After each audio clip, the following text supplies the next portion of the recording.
शाहरुख खान पर सालों पहले टैक्स घोटाले का आरोप लगा था, जिसमें अब आईटीएटी यानी इनकम टैक्स एपलेट ट्रिब्यूनल ने शाहरुख के पक्ष में फैसला सुनाया है। आयकर विभाग ने इस केस में शाहरुख के दिए टैक्स पर दोबारा जांच की थी, जिसे ट्रिब्यूनल ने अब गलत पाया है। यह मामला साल 2011 में आई। उनकी फिल्म रावण से जुड़ा हुआ है।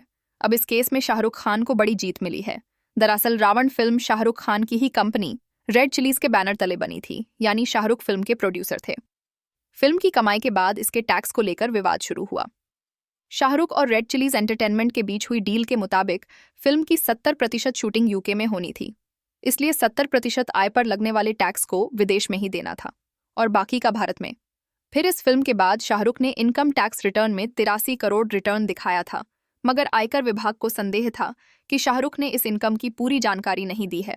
इसके बाद इनकम टैक्स डिपार्टमेंट में शाहरुख के कर की गणना 844 करोड़ मानकर की, जिसे लेकर अब लंबे समय तक कोर्ट में केस चलता रहा।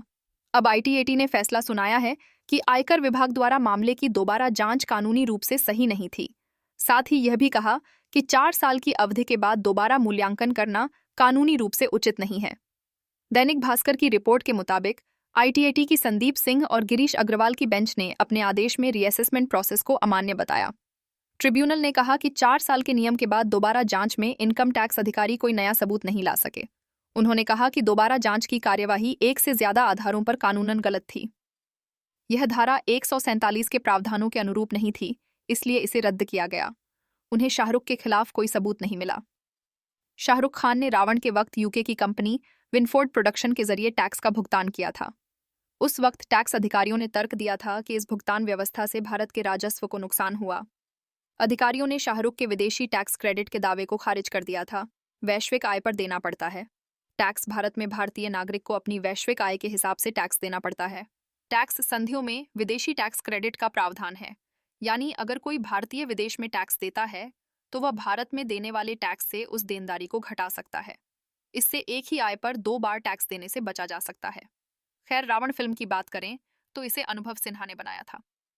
रावण पिक्चर में करीना कपूर और अर्जुन रामपाल थे।